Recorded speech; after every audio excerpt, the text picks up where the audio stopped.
Welcome to the Unfettered Speech Podcast. I'm Patrick Sullivan. And I'm Leonard Goodman.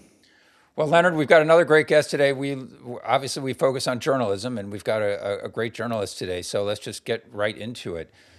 We have Patrick Henningson, who is the managing editor, long career in journalism, managing editor of 21st Century Wire, just back from Iran. And so we have a lot to talk about. And Patrick, I want to hear about your trip to Iran in detail, but just stepping back to the big picture, you know, I'm sure you're a student of history. Has there ever been a strategic blunder as large as the strategic blunder that the United States and Donald Trump just got themselves into in history? I mean, well, I mean, in the post-Cold War era, I would say probably not. I mean, I look at all of these as strategic blunders. Pretty much every conflict, and the boomerang effect, or the blowback effect, or the unforeseen consequences are endless. So, I mean, we could talk about Libya, we could talk about Syria, we could talk about Iraq 1 and 2, we could talk about so many different conflicts, but this one is special. So I think, you know, I would say the nearest thing that we could compare the current debacle, which is the war in Iran, I think the nearest thing is probably the Vietnam War. But that's even different. That was disastrous for different reasons. I think for the United States at that time, but in terms of the U.S., if we view it as an empire, as a global empire, with upwards of 1,000 U.S. military facilities and bases and facilities globally. And then how important the array of U.S. bases in and around the Persian Gulf is to the U.S. imperial footprint, as it were. As disastrous as Vietnam was, and that was, of course, stretched out over a 10-year period. We look back at it like it was this just giant disaster, but that's not how it was. That's not how it played out at the time. It was a sort of gradual process of degradation over a decade. With Vietnam, and a lot of people in America were completely oblivious to it for the most part of that war at the time. It wasn't really till towards the end of that conflict that it became politically incendiary and became more visible in people's day-to-day lives. And of course, the draft made it, brought a whole nother dimension to it in terms of its unpopularity, and this crossed over with class warfare at the time, and a lot of things were going on. The civil rights movement, the Lyndon B. Johnson's Great Society, and the U.S. was going through tumultuous cultural and social changes at that time. It's a good point. The one thing we don't learn from these wars, but the one thing we learned from Vietnam is the draft creates too much political problems. If you want to have these wars for whatever reason, these profitable wars for the big donors that run our government, you can't have a draft because it gets people out on the street. And so I think that's one thing they've figured out. I mean, the other thing they're trying to figure out is how to do it sort of all autonomously with drones and so we don't see all the casualties, and I think Americans are sort of misled into believing this is costless. As long as the stock market doesn't crash, people don't see a cost to it. Yeah, but this conflict is different. This is a disaster, a historic disaster, because the U.S. hasn't taken massive losses in terms of, manpower and soldiers and things like that. But what they've done is they're on the cusp of, in danger of losing their control over the region, what we call the Middle East, which is now being rebranded as West Asia internationally. This is a term that you'll hear more about, West Asia, which is actually geographically more accurate. The Middle East, like the term that preceded it was the Near East, is regarded by people in Asia and the region as kind of an Orientalist term. So the U.S. by engaging in the war by going to a war on behalf, really at, at the uh, at the direction of Israel, um, for the most part, I would say. Uh, they've then sacrificed their military footprint in the region and their clout and their control, but it was always a facade, and that facade that was shattered on February 28th.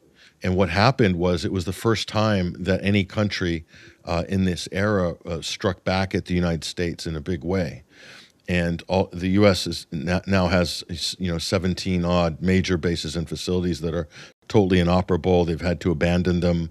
They can no longer use them as a staging ground to project military operations or power in the region. But before that, nobody knew before that what would happen. It was always theoretical. What would Iran do? Would Iran actually close the Strait of Hormuz? Would they actually go and just wipe out a whole slew of U.S. bases in Saudi Arabia, Kuwait, Bahrain, the UAE, and the Kingdom of Jordan, as an example? Nobody knew for sure. And then once that happened, then all of a sudden, the reason why they were there was to protect the Gulf Arab states. And the Gulf Arab states were paying a princely sum for that service. And that was also a moneymaker for the U.S. Okay, like what the U.S. does for Saudi Arabia is the same as what they do for Israel, but the difference is Saudi pays. Israel doesn't pay. That's the difference. But it got exposed as basically a protection racket. That's what the U.S. was running for all those years, because they couldn't protect any of these Gulf Arab countries. In fact, they drew fire to them. And this, by the same token, you could say that the Ukraine war, which is really a proxy war against Russia in Ukraine, a U.S.-led NATO proxy war against Russia, using Ukraine as the battle pitch, that's exposing NATO as a protection racket in Europe, because the United States started the war in Ukraine. That's a historic fact. They did in February of 2014. You could even go back further than that if you want to get into clandestine operations, going back from the moment the Iron Curtain fell. But let's just start from the Maidan massacre and the violent civil war that ensued. The U.S. starts the war, then they go and pressure the Europeans to spend more money at Uncle Sam's defense hardware store, and then promise because of a Russian threat. Well, there wouldn't have been a Russian threat if not for U.S. operations that stoked a violent civil war in Ukraine and brought us the war that began in February of 2022 between Russia and Ukraine, which is really between Russia, NATO, and Ukraine. But that would seem to have worked in some weird way. I mean, it seems to have, if the idea was to sell U.S. hardware to Europeans and destroy it on the Ukrainian battlefield, it's working great. Right. Very, very effective. And it's not going to stop anytime soon, which is wonderful from their point of view. We'll fight to the last Ukrainian, which is wonderful from their point of view. As long as I don't know what happens when they run out of young men, but I guess they'll just throw older men into it or something, or women. But at any rate, that's working well. And it's going on, more than 2 years, on to 3 years now. Actually, more. Is this the fourth year? This is the fourth year of that conflict, if you count from 2022. As you say, go back to 2014. We're going soon into the sixth year. 6 year. Very soon, yeah. I think. Yes, depends on when you count it really starting. But at any rate, it's going on. It's a never-ending war, which is wonderful for the U.S. and the military. And we don't pay any cost. We print money and send it over there. They destroy our weapons. It's all great. I want to ask you about Europe and how Europe's responding to this, because some of their responses are hysterical, bordering on insane. But in the Iranian one, the dollar's at risk, our oil supplies at risk, our military bases are at risk, our ships are at risk, our economy's at risk. It's not. It seems to me that it's not the same, and you just wonder, how long does this go on until the whole thing comes crashing down around this administration? Well, on the Iran conversation, you can look at that. There's 4 or 5 dimensions that you can use to analyze this. One is the economic dimension, the international economic dimension, then the U.S. domestic economic dimension. Then you have the U.S. political dimension. Then you have the international political dimension. Then you have the military dimension for the United States specifically. So let's just take those dimensions. It's been an unmitigated disaster economically, both domestically and also internationally for the U.S. and for the dollar, as you mentioned. And the acceleration of de-dollarization is a reaction to the weaponization of the dollar by the U.S. Treasury and the overuse of sanctions. And they just voted for the Lindsey Graham, the Lindsey Graham Benevolent Fund. That's his send-off. Yeah, it's like they More just say, "Oh, sanctions. it's what Lindsey would have wanted," right? More misery for people. Yeah. Because for congressmen and senators, they can all pat each other on the back, especially the Democrats, because they look at sanctions as a bloodless way to wage war, and you can fight the good fight without having to actually commit U.S. troops.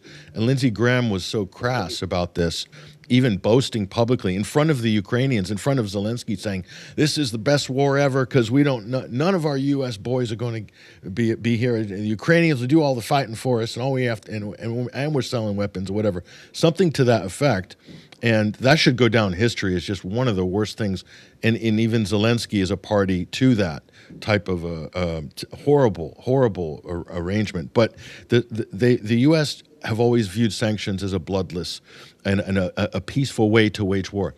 Listen, the U.S. overuse of sanctions and the economic warfare that has been waged by America on so many different countries, currency manipulation on Venezuela, sanctions on Venezuela designed to keep them from being able to sell their main commodity, and also depriving medical supplies and who knows what. I saw it firsthand in Syria during the war when I was there, on Iran, also on North Korea as well. So some countries have managed to overcome this. Russia, the most comprehensive sanctions globally ever against Russia, but they scored so many own goals by doing this. And what they've done is accelerated the demand for BRICS, an alternative economic network, and accelerated the priority for countries to get out of dollar assets, to dump their U.S. T-bills and their debt, get out of the dollar, don't keep dollar in reserve in any international reserve accounts, do your commodities trading in other currencies. And so this has accelerated not just the demise of the U.S. dollar and even the petrodollar, but it means, and this is the important point, the way the U.S. have a world reserve currency that they just print. You know, the U.S. is printing 2.5 trillion in deficit spending, extra money every year. Like the budget runs out in May or June, and then everything after that comes from the printing press. So how do you keep the dollar from collapsing when you're printing that much money? You need to create an artificial demand for the dollar. And how do you do that? You mandate globally that everybody buys and sells oil and gas in U.S. dollars, so that means every country has to keep U.S. dollars on reserve in order to do essential transactions for goods and services like oil and gas, for example. And also you have the euro dollar market, you have the Japanese dollar market there, and all these different dollar sinks around the world.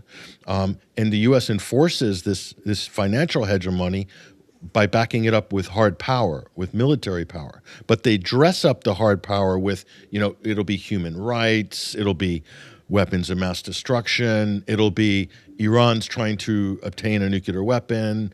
So what they're really trying to enforce is dollar hegemony. And all these Gulf Arab states are also a big holder of U.S. dollars, and a large part of the Saudi Arabian economy runs through New York and U.S. banks, as does the other Gulf states. And we set up Iraq at the beginning of the Iraq War.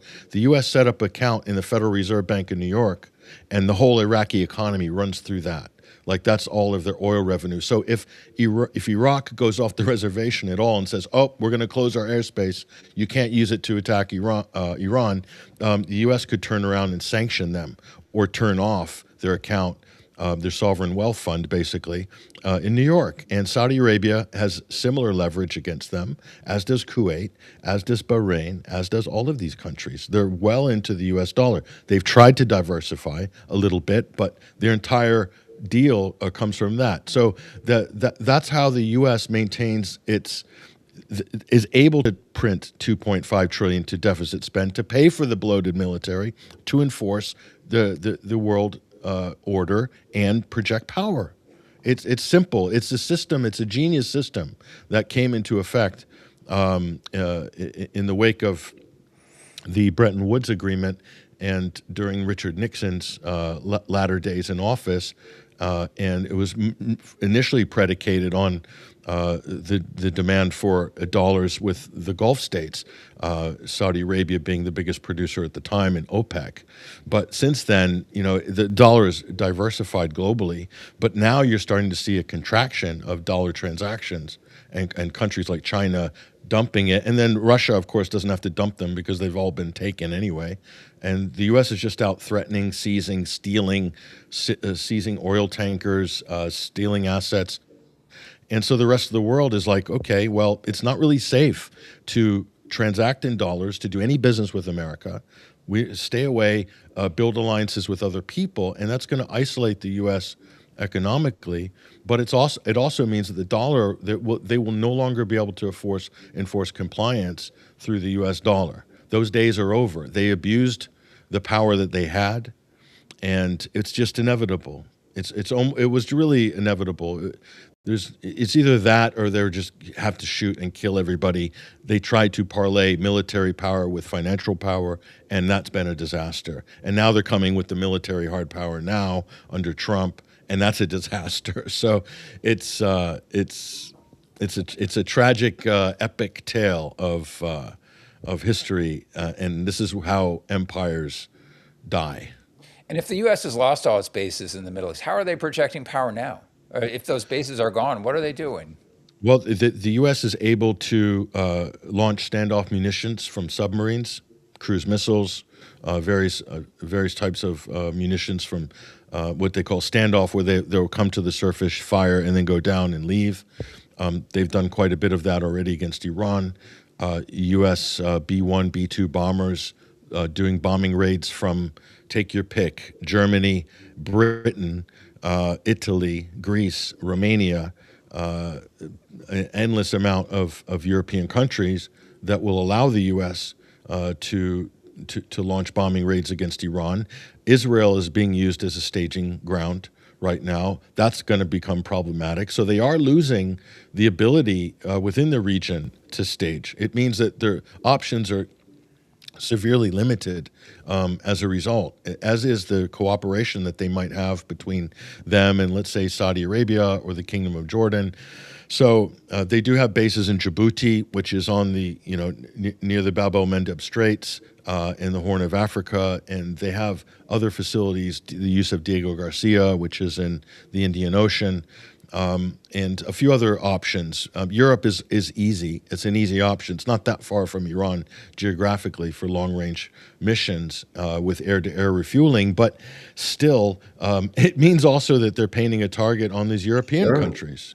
I think I heard you mention that your new prime minister was considering allowing British territory to be a staging ground for attacks on Iran. He already did. He already did.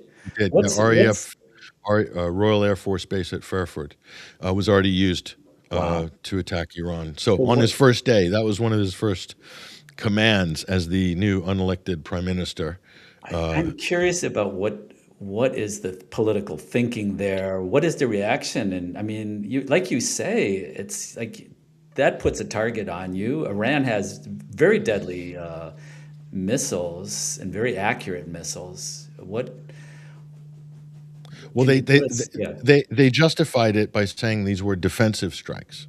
Right. So I mean, maybe I'm stupid, or but someone explained to me the difference between offensive and defensive bombing runs. I struggle sometimes to work that one out, but that was their sort of legal workaround.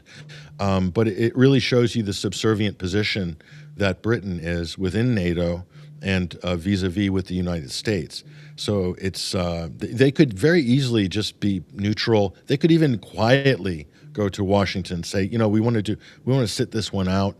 Go ahead with Germany and Frederick Merz over there, and the Romanians, you know, give them another maintenance loan to stabilize their currency, and then use Romanian bases or Camp Bondsteel in Kosovo. I mean, that's a major U.S. facility. There's plenty of places they could do it, but that's not the point.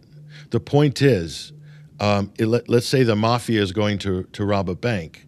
Well, they want to bring quite a few people with them, and they're going to stick the gun in the hand of the person that they definitely want to be, you know, sort of a made man, but in this case, the countries that they want to co-opt into an international war crime that guarantees that Britain will defend the United States and ward off any challenges in the UN Security Council or the ICC or the International Courts of Justice or anything like that. And that's how you do it. This is an international crime syndicate that you're watching. And it functions exactly like that. Protection rackets, co-opting people into crimes so that to guarantee their silence, and all sorts of racketeering, open racketeering, extortion. That's kind of like what we're witnessing right now. Did Britain learn anything from the second Gulf War in Iraq, where, I mean, it seems like that was a huge embarrassment, where basically we would make fun of Tony Blair as like Bush's poodle, but Bush's poodle. I'll finish the sentence for him. yeah. He was Bush's poodle, but it didn't hurt Tony Blair's career. You know, he went on to make hundreds of millions. I don't know how much he's made in his post prime ministerial role. But the main thing is that look at all the Gulf states, how they got pounded by Iraq on February 28th. By Iran. Iran was completely within its rights under international law, even under the UN Charter, to fight back and to strike the source of the aggression. That was an illegal, undeclared war of aggression by the U.S. and Israel, and they used the Gulf Arab states in order to do. I think it's UN Security Council Resolution 3314 to do with the laws of aggression, and the UN Charter. I think it's Article 2, Clause 4, Paragraph 4. If my memory serves me correctly, on good neighborly behavior by member states of the UN. And you don't let countries use you as a staging ground to wage undeclared wars of aggression. So that's why nobody could really push back against Iran hitting all these Gulf states, hitting the U.S. bases specifically. So what's the difference? And I asked this question to the Iranian parliamentary chair of foreign policy and national security. His name is Ibrahim Azizi. At a press conference in Mashhad in Iran, 3 weeks ago, I asked this very question. I said, do you regard the European countries, which the U.S. are using to stage bombing runs on you, do you regard them any differently than the Gulf states? And he said, no, they're the same. And we will answer any aggression in the same manner. So they're leaving that one open, the Iranians. And they do have missiles that can hit European targets. And guess what? They would be within their rights under international law. And people say, well, that would trigger Article 5 if they hit back at, like, say, Ramstein or Stuttgart, one of those U.S. bases in Germany, for instance, as an example, or one of the many in Italy that were used. But hold on for a minute. Article 5, so what? Who is the number one power within NATO? It's the United States. NATO is the U.S. for all intents and purposes. And Iran has already taken the full brunt of U.S. military power. So what are the Europeans going to do, you know? They can't project power at all. So, I mean, they can't do anything. The UK has about 60 ships and only about a third of those work. So, I mean, actually run. So what are they going to do if Iran fires missiles at U.S. bases and guess what? Nothing. They'll cry to Washington begging begging Trump to do something to protect them. They'll be waving their hands in Brussels, and the same thing is they're doing everything possible to provoke Russia to attack the source of Ukrainian drone manufacturers, which are dotted all over Europe. They have facilities in Holland, Britain, Finland, Germany, pretty much every single European country. They spread out the criminality of the weapons manufacturing for Ukrainian terrorist attacks. And by the way, I'm using language that is, to me, very factually describing the situation. And so what happens if Russia fires a Kinshal or an Oreshnik missile at one of these factories on European soil? What are the U.S. going to do? Nothing.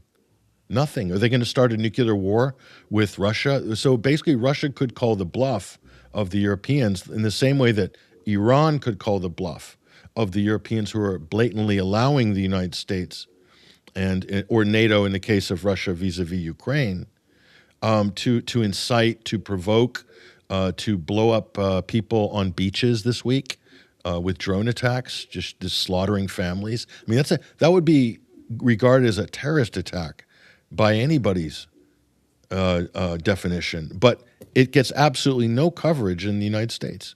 It's just an afterthought. Why? So let's talk about that for a minute. And I still want to get to your trip to Iran, but there's so much else to talk about. So you've got a UK government that's saying we are probably going to have to go to war with Russia.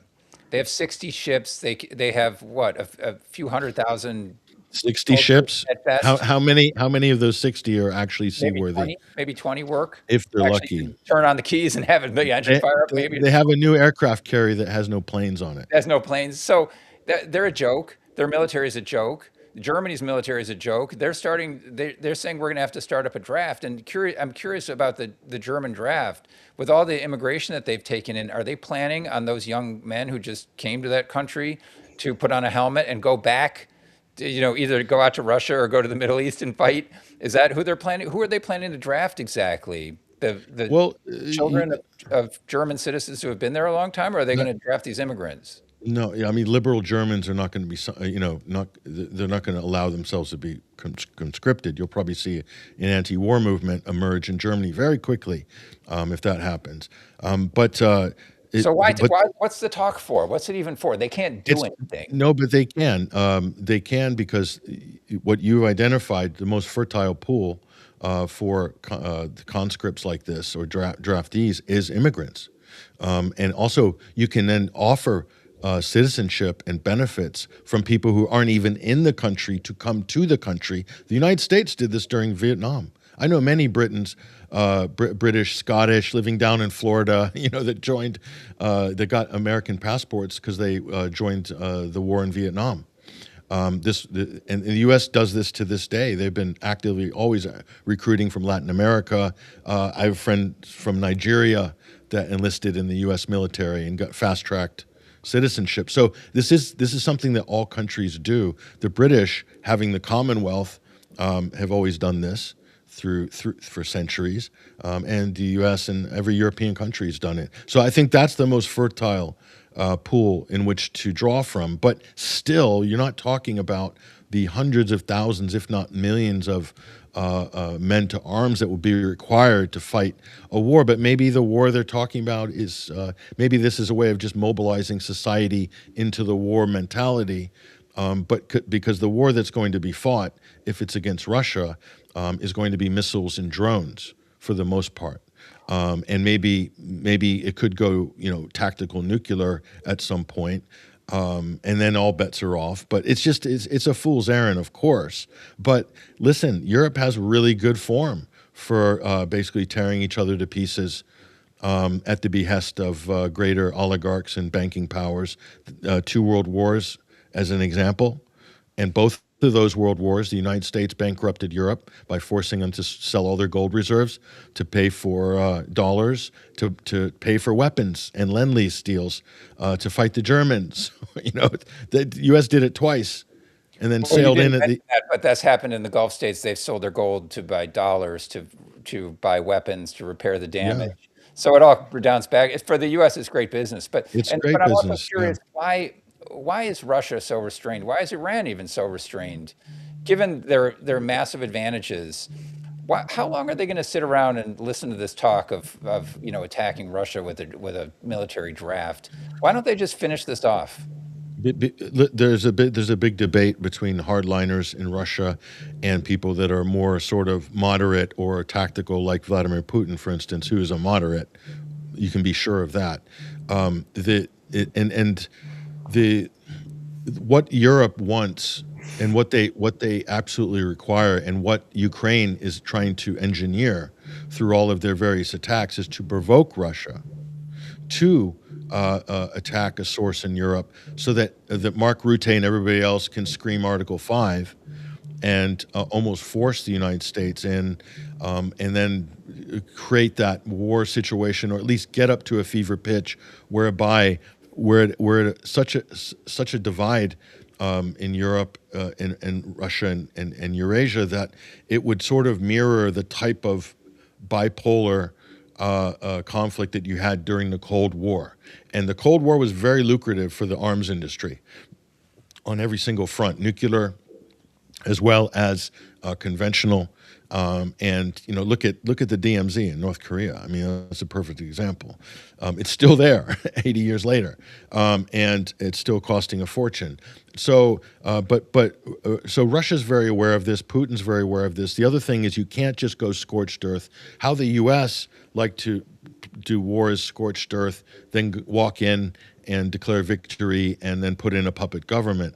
But Russia plans to rule over those territories in the Donbass. They don't want to take over all of Ukraine, but they do want to protect and, if not govern over the ethnic Russian-speaking regions there. So to do that, you can't kill a lot of civilians. It's not going to bode well if you then go and take over and they become a part of the Russian Federation. It's a very delicate thing. And what's amazing is if you look at all the major conflicts in the modern era, the level of civilian casualties between Russia and Ukraine is the lowest per capita of any conflict in the modern era by a long shot. Okay, so Russia's been very judicious in avoiding civilian casualties, which is the opposite of how they're portrayed by the West and by Zelensky and Ukrainians as like evil orcs. Okay, it's the opposite. It's the opposite. In fact, Ukraine has killed more civilians than Russia in this conflict, believe it or not. Now, in terms of dead soldiers, that's a different debate. There have been revelations recently that look like they're approaching the true story, which is that we're told in the West that you hear this lie that Russia's lost 1.5 million men on the battlefield, and Ukraine's only lost a few 100,000. It's the other way around, and that's a level of propaganda that's should be studied for generations if we survive as a human race to be fortunate enough to look back at these things. So, but that's the mentality. Russians are very patient. They're looking at this on a 50-year timeline. Donald Trump's looking at it on a 4-year timeline, just like Biden was looking at it on a 4-year timeline. Ursula von der Leyen's probably looking at it on a 5-year timeline, wherever her private equity and stock portfolios mature or whatever. So the Europeans and the Russians are looking at this very differently. Likewise, China's looking at the Taiwan situation on a very long timeline. Iran is dug in for a war of attrition. They don't care how long it takes, 1 year or 10 or 20. It doesn't matter. They're not going back. They're not going to hoist the white flag for Donald Trump. So then the onus is on America on that side. I mean, likewise, Iran and Russia are normative powers in the international system. And a normative power is if you get up to that level where you're in the kind of superpower neighborhood, like Iran is just below the cusp of this. They're now the regional superpower in West Asia. And the reason they're to be a real superpower, and this is why the United States lost this mantle, to be a real superpower, a normative power draws red lines based on real moral, ethical concerns. not only their interests, but the interests of other countries. They recognize the interests of other countries. They draw their lines on Lebanon. It's in the MOU as an example. They're very specific in the targets they hit, very disciplined. So that's sending a message to China, to Russia, to other countries that we can trust Iran. This is a sane, pragmatic leadership. They're predictable. The international system historically bends towards predictability, just like markets bend towards predictability. Investment bends towards predictability. That's what the world actually runs on. Donald Trump is unpredictable, chaotic, and so all the relationships in the international system will bend away from the United States because of Donald Trump's erraticism and because of the chaos that we've seen, and the fact that the U.S. can't, they're not agreement capable. They can't be trusted to adhere to any treaty, any accord, or any agreement, let alone a memorandum of understanding. And that's now the sort of consensus in the international community. It's not even worth it to draft any deal with the United States. So the Iranian position is we don't expect the U.S. to abide by any of their obligations on any agreement, verbal or written. That's their official position, by the way. That was also said to us, and that we have that on tape. But they've said that publicly as well. Russia's the same. Russia doesn't expect America, doesn't expect the Trump administration to abide by anything. They've let all the missile agreements lapse like nothing happened. Trump doesn't seem to care about the ABM, the INF, and all these other important Cold War era missile agreements between the Soviet Union and the United States. So they're really opening the door for chaos. So other countries are going to look for Russia for stability or China for stability, not the United States. And the same ditto with Iran. And so that's when you see world orders shifting. Those things I'm telling you about, those are the tectonic plates that move the global order and change paradigms. They move slow, but that's how the international system works. If you look at it in history, in modern history anyway, you could say in the last post 1900, but even before that, it's debatable. Douglas MacGregor is a great historian, Colonel MacGregor. He would be able to opine on the international system because he studied everything back to the Peloponnesian Wars to the present. But I'm just speaking from, let's just say, the 20th century and the early 21st century. So that's why it's important to have staff, to have diplomats, to have people in your foreign policy team that understand international relations, that have studied it, respect it, and know how diplomacy works, how agreements are drafted. Donald Trump has nobody. They've gotten rid of everybody. They've got absolute gaggle, an unseemly gaggle of grifters, charlatans, political opportunists, some of the worst people imaginable. And so it's like, who's in charge? Who's advising the president? It can't be Marco Rubio. Marco Rubio doesn't know anything about anything and seems to be hugely preoccupied with becoming the viceroy of Cuba at the moment. So it's frightening, actually, if you think about it. But Biden wasn't much better, quite frankly. They had very smart and skilled people, but they're incredibly devious. Tony Blinken was just basically working as an adjunct for the state of Israel.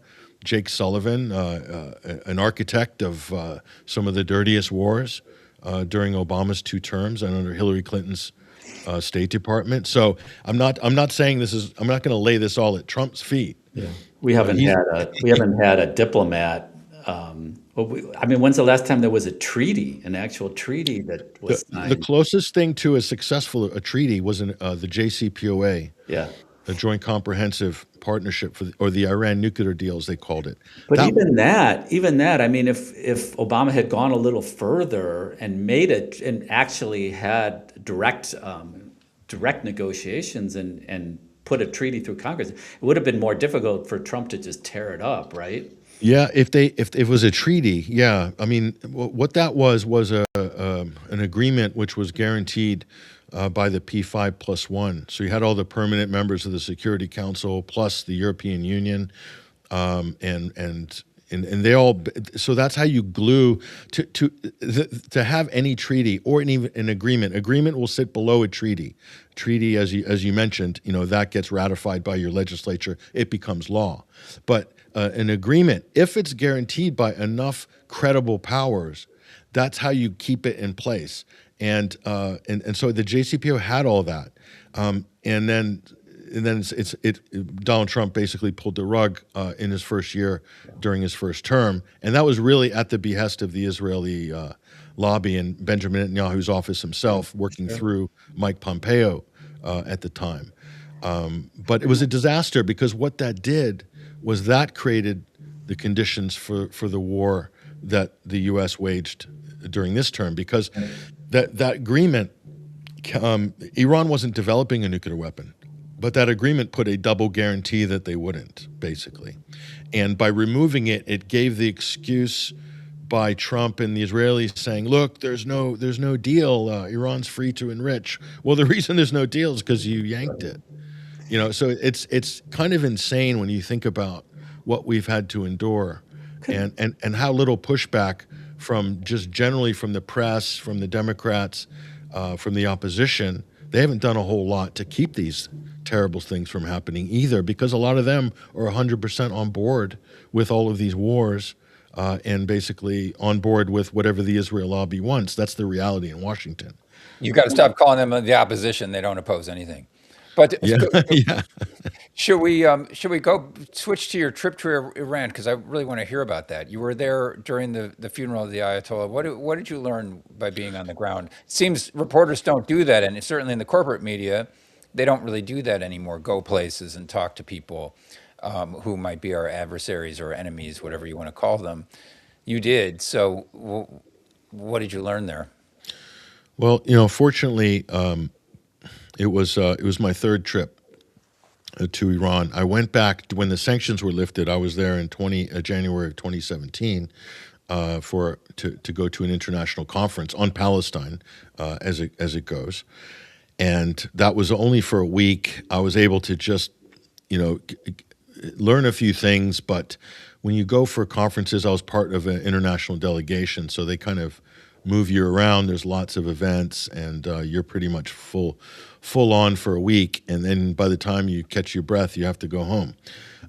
So the second time I went was a week before the bombs dropped in February, and the reason I went was because I really was keen to investigate more about these so-called riots that happened in December and January, and the ones where our media, our president claimed that Iran killed 50,000 of their own people, 50,000 protesters. I was very skeptical that this was the case, and having visited there and having seen a lot of evidence, enough to be very clear what the true story was, and because I knew this was important, because they're trying to, the reason the West and in Israel and the Europeans and our media are complicit in this, they want to create a moral backdrop whereby when the war starts, that, let's say amongst us, let's say I'm a MAGA paleo conservative, Ron Paul conservative, you might be a Trump MAGA, you might be a centrist Democrat stroke New Republican, or a centrist Democrat, whatever. And we're all say, we don't want this war, we don't agree with this war, but the supreme leader butchered his own people, so it's probably better that he's gone. So therefore, we're going to end their civilization, right? Yeah. That was the next step. So I don't see how that follows. It's like we're so concerned that, that's how propaganda works. We're going to murder tens of thousands of more innocent people. Israel did it. We did it after October 7th. I think you're right. That is the true line. That's the line they're trying to draw. It doesn't make any sense. This is really sophisticated propaganda, and they went full on. They spent millions on influence campaigns on social media with Iranian expats, royalists from LA putting out videos saying, we can't leave the people behind. They're being slaughtered by the mullahs. And the reality is that there were 3,117 odd people that names published, names, IDs, details published publicly. Nobody has refuted that list or added anything to it, okay? And among that list, many innocent bystanders, many armed, what you would call armed insurrectionists, if this happened in Washington, and then hundreds of police officers were killed, mostly unarmed police officers, because their police officers, the riot police, don't carry guns. Like most riot police in the world, don't carry guns. They had petrol poured on them, set alight, and burned alive. I saw some absolutely horrific things. But everything that I was shown was already broadcast on their national media. The problem is none of it was broadcast in our Western media. We completely blocked that out because it was countervailing to the narrative that our governments were trying to sell, which is that what Trump repeats. They did the same after October 7th, 40 beheaded babies. There's no evidence of any beheaded babies. Or Hamas committed mass rape. Zero evidence of mass rape, no victims coming forward, none of that. Many people have exposed this ad nauseum, including the Gray Zone and Max Blumenthal and other fine award-winning journalists. But the point is, that is the rallying cry for the sort of disproportionate response that comes, that's kind of quietly justified by the propaganda narrative of some atrocity. So atrocity propaganda plays such a key role. I mean, all of those, think of the Israeli pilots who are, between the age of, let's say, 25 and 35, flying those bombing runs, carpet bombing civilians in Gaza. The IDF are the most heavily propagandized army in the world, and that was drilled into their heads. These people raped Israelis, they beheaded babies, show no mercy. That was the words of Yoav Gallant. These are human animals, show no mercy. The atrocity, we've talked about that on other shows, but the atrocity propaganda is a through line through every single conflict that we've been involved in. And, we can talk for a minute. I'm going to stick in our round, but in Ukraine, there was an incident in the town that's called Bucha, I think, or Bucha. Yeah. So it seems like they just found some bodies, tied them together, threw them off a truck in series, and then broadcast that as some sort of Russian atrocity. But how do you even know if they're dead? They didn't the even level that they'll go to establish. They didn't release the names. No, it was obviously fake. I mean, anybody could see that was staged.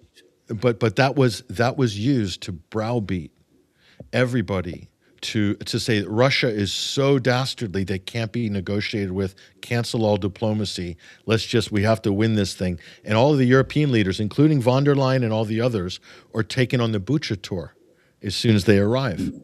Just like Elon Musk was taken on the kibbutz tour, the October 7th, led by Netanyahu himself, as are all the U.S. lawmakers that visit Israel. And so this is very well organized and very effective because, let's face it, some of our lawmakers, they don't get out much. So that was probably a big thing for them. They probably got very emotional when they were taken by Zelensky on the Bucha tour. It's like, being taken by Tom Cruise on the set of Mission Impossible. Well, you would think people would catch on at some point because, you have the Gulf of Tonkin in Vietnam, and then Libya was Gaddafi and Viagra to the soldiers and rape and Kuwait, remember the incubators in Kuwait, the babies in the incubator. World War I, it was Belgium, babies on bayonets. And then the Spanish-American War, there's a whole slew of propaganda that came out in the Hearst press about, the savages in Cuba. Well, those were the days of Edward Bernays, who might have started this whole thing. But ever since then, you need atrocity propaganda to get your war going. It happens every single time. But every single time it happens, it's like Charlie Brown in the football. The public goes, well, this time, boy, that really sounds like it could have happened, and we need to get in there and avenge that thing. Listen, never forget this. Never forget this. There is no genocide that's ever happened without a trigger of a massive campaign of lies and propaganda, demonizing or dehumanizing or atrocity propaganda. That goes for Rwanda. That goes for the Holocaust in Germany. Everything.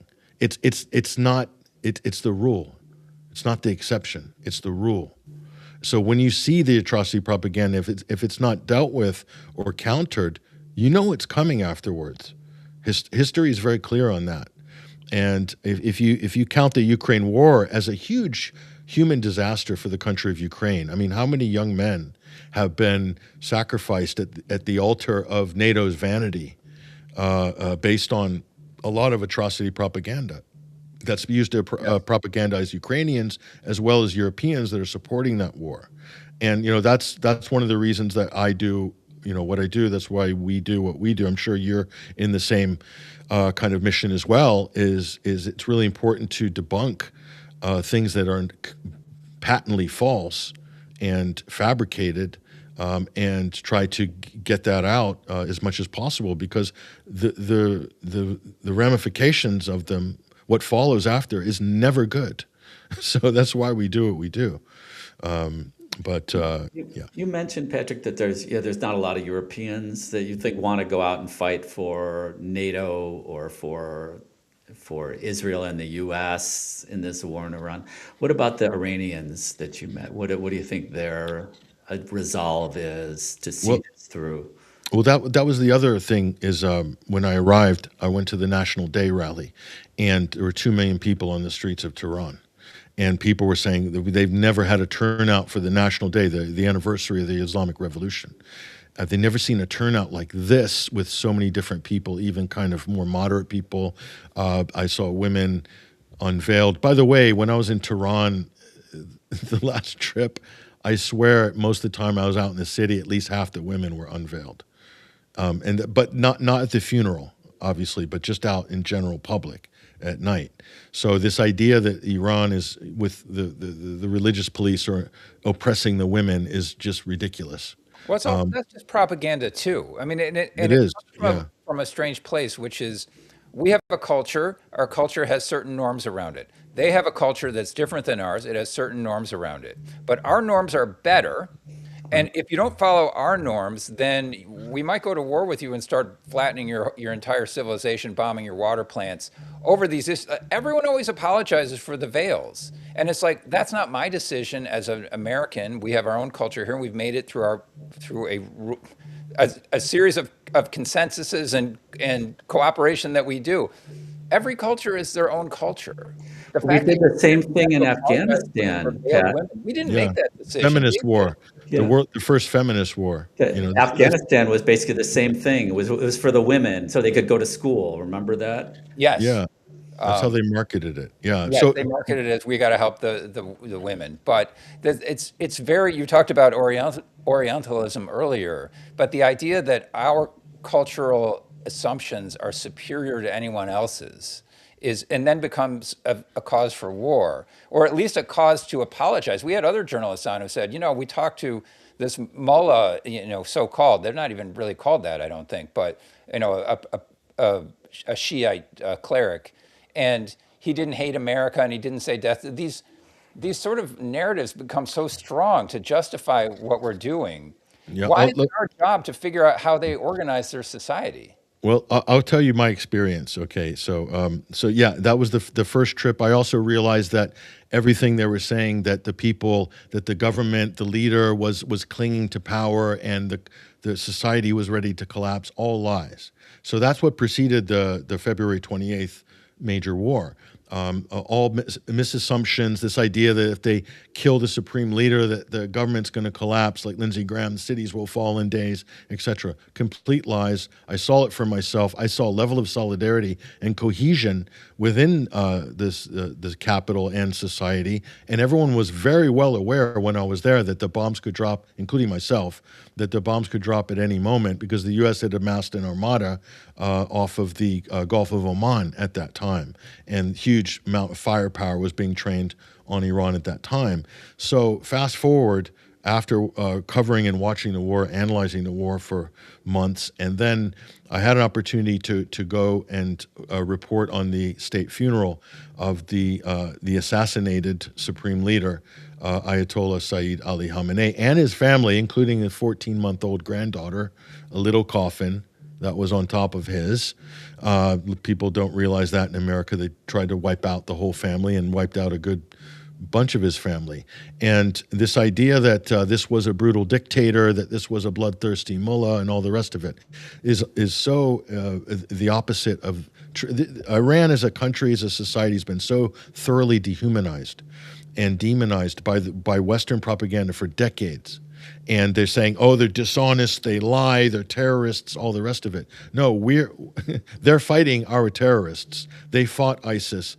They fought al-Qaeda, al-Nusra in Syria and Iraq as well. And then we assassinated them and called them terrorists, because that's what the Israel lobby told our senators and congressmen and president to say. And so they say it dutifully. So you go there, what I see is an incredible cohesion of a society, incredible solidarity, very tight, very much everyone on the same wavelength. It's incredible. It's very hard to describe, and it's not just the religious component, although that's very important.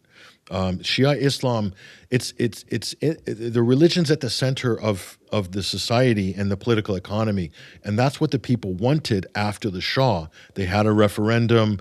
This is what most people wanted in their country. They wanted to move towards that type of a system. Okay, now do they have 100% buy-in on every single level? Probably, definitely not. But neither does the United States. What's Trump's approval rating right now? 30% or something like that. Does that mean the remaining 70% are going to come up and take up arms and overthrow the U.S. government? No. Likewise, in Iran, there's probably a substantial amount of people that are, for various reasons, unhappy with the economy, with life, with the system, with business, and all this other stuff, because they've been under sanctions and so forth. But they're not necessarily going to rise up to overthrow or want to see the supreme leader gone. What I found was that this is a leader that's been in power for 37 years. That's 2 generations. So there was a living memory in that country. Everyone has the common memories of that was their sort of teacher, their godfather, their pope, their philosopher king, as it were. It's a very different political system. And they have a parliament, they have a president. But for those difficult decisions, and when it comes to, like, do we have a nuclear weapon or not, those types of debates go through the supreme leader. But the people are very involved in that. They're very engaged. They have as much skin in the game, more than any European country or in America. The Iranian public, the consensus building on the street massively affects how the government behave. And the supreme leader has that direct connection with the people that kind of allows it to bypass the normal parliamentary politics, but somehow it balances it out. It's a very different system than we have. And some will say that it works very well. Some will say that it's not good. There's no separation of church and state. Whatever, you can debate all these different things. But what I found was he lived a very austere life. That's without a doubt. I visited one of his homes in his home city of Mashhad, and I saw people just passionately mourning the loss of somebody that they loved very dearly and revered. But what was interesting about this was it wasn't just about looking back at his life as one of the, you could say the godfathers of the Islamic Revolution. It was about looking forward. And they had this slogan, which was everywhere. It said, "We must rise." It was in Farsi, Arabic, and English. And I thought this was interesting. I started asking people, what does this mean? Does this mean Iran needs to rise? Does it mean Islam must rise? Does Shia Islam must rise? The global South? Is that what they're talking about? And everyone you spoke to had a different answer, a different interpretation. This is not down the line state propaganda. This is something very different. And it was really about, and he was also very forward thinking. He said that we need as a country, you as families, as individuals, as businesses need to be self-sufficient, because we're going to be sanctioned, that we're going to be punished by the West.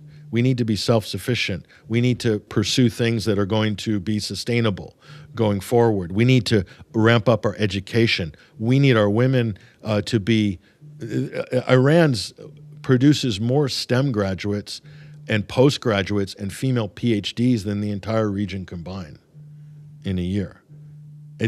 I mean, they don't import labor, none of that. So, the Gulf states can't compete with them.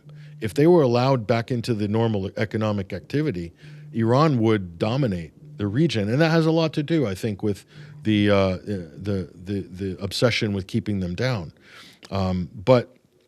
So what I saw there is a very intellectual, a very curious, a very philosophical, a civilizational state a 5,000-year-old civilizational state. So obviously they have attributes and qualities as people, as a society, that's been distilled down into the religious, the current Shiite Islamic religious society that must have some resilience because it's a 5,000-year-old civilization. Likewise with China, likewise with India, likewise with Russia or other civilizational states. Japan, another example. We dropped 2 atomic bombs on Japan. Japanese culture is still there. Japanese values, Japanese history, it retained its civilizational state even though it was decimated. Likewise, Iran is not going anywhere. No matter what we do, how much Trump threatens to annihilate them, and so forth. And I think the underestimation of this country, of these people, the mischaracterization of their leader by us has done us a huge disservice. It's made us so because the propaganda, the story that you tell about these people is all wrong. Number 2, you went there and you exposed the lies of what we were being told that or not being told. Even Trump himself admitted that he thought that if he did a little bombing, then the people would rise up. He'd been told lies by his own people or by maybe other countries. But even he believed those lies. So, Patrick, we have to go soon. But one of the things I wanted to ask you about is 21st Century Wire. What motivated you to do that? What you're doing there? What you can tell people about that, about your outlet? 21st Century Wire is our independent media platform. Is founded in 2009.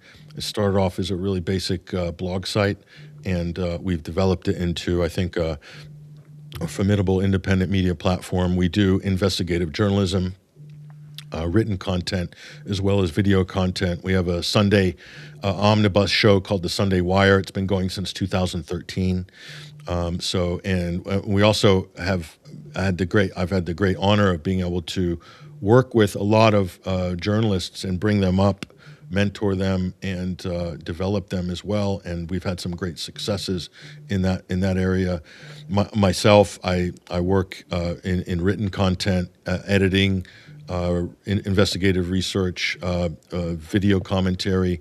I'm also a film editor as well, and we've worked on and had some films as well over the years. We'd like to do more of a lot of these things, but of course that's we need to continue to get support from our viewers and readers as well. And so we're fully powered by the people, and a little bit of ad revenue here and there all pours into the pot, as it were.